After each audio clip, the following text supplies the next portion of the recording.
All right, let's dive right into this explainer. We're breaking down a wild, extreme social endurance experiment where random, everyday shoppers were unexpectedly locked inside a grocery store for 67 agonizing days.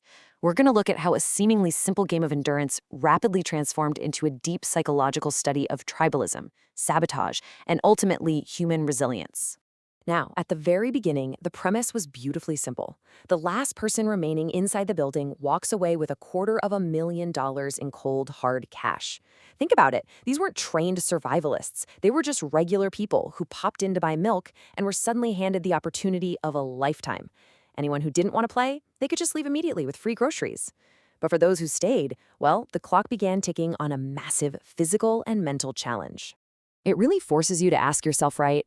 What would you sacrifice? Your own bed, your family, seeing the sun, to win life-changing money? I mean, would you give up your job?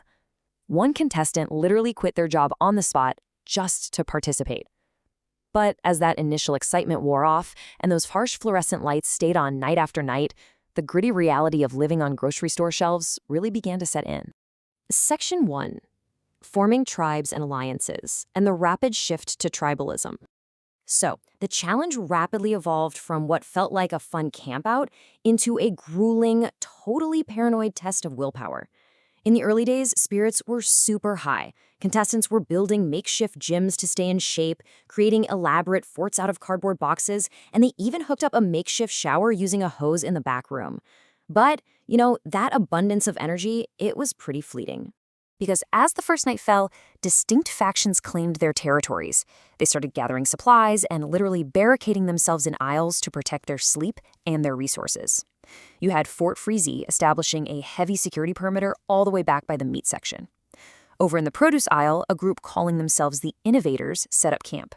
The Dream Team locked down the milk aisle, while another group completely commandeered and barricaded the empty manager's office. The store was no longer a single community. It was basically a map of rival nations. Moving into Section 2, sabotage and psychological warfare, and the breakdown of norms. When you're locked in a room where every single stranger is an obstacle to your wealth, organized chaos becomes a highly effective weapon. That manager's office alliance, they decided they were completely done playing nice. At 3 and 4 in the morning, they started playing incredibly loud indoor golf and just banging objects around, entirely destroying the sleep cycles of everyone else in the store. Their stated goal was brutal but simple: make life so absolutely miserable that people voluntarily give up and just walk out the front door. And spoiler alert, it worked. We actually see this villain persona emerge vividly when a contestant named Xavier intentionally pops a competitor's pool floaty bed and steals the communal basketball purely to sow discord. Now, that basketball was the single piece of entertainment keeping the contestants sane during those endless boring days. By throwing it in the dumpster, he didn't just remove a toy, he actively attacked their morale, trying to spark a riot while framing someone else for the crime. And that chaos directly led to Colin's brilliant burner heist. This is where an alliance actually weaponized the ensuing paranoia to steal the store's only heat sources for cooking. With the store whittled down to its top 10 competitors, Colin's team orchestrated an absolute masterclass in deception. They called a fake ceremony at the back of the store, cut the lights, and while everyone was totally distracted, Colin systematically hunted down and stole the hidden cooking burners. Then, they simply sat back and let everyone blame Xavier, perfectly using his established reputation as the store's villain right against him. Which brings us to Section 3, Attrition and the Red Line, examining the mental toll. The sheer level of attrition here was just staggering. Yes, sleep deprivation from that 4 a.m. indoor golf drove out several players who just couldn't take the constant noise anymore. And the extreme boredom of repeating the exact same tasks for 40 straight days, that ground people down too. But the deepest, most severe cuts occurred when mothers and fathers realized that no amount of money could replace missing out on their children's lives. I mean, hearing a mother willingly abandon her shot at total financial freedom just to hug her child, it really highlights the intense, profoundly human reality of this confinement. Families were literally coming to the front glass doors of the supermarket just to wave at their loved ones trapped inside. You can completely see how the psychological pressure of choosing between providing for your family financially and actually being present with them just became way too much to bear. Tracking this timeline, we witness a rapid escalation where weeks turn into months, and a crowded store empties out into an eerily quiet battleground. From 33 hopefuls on day 1, the store slowly became a ghost town. By day 30, paranoia and sleep deprivation had completely fractured the groups. And by day 50, everything they thought they understood about their environment was violently disrupted. The pressure was magnified exponentially when a painted red line suddenly slashed their living space right in half. Suddenly, crossing that line meant instant elimination. No second chances.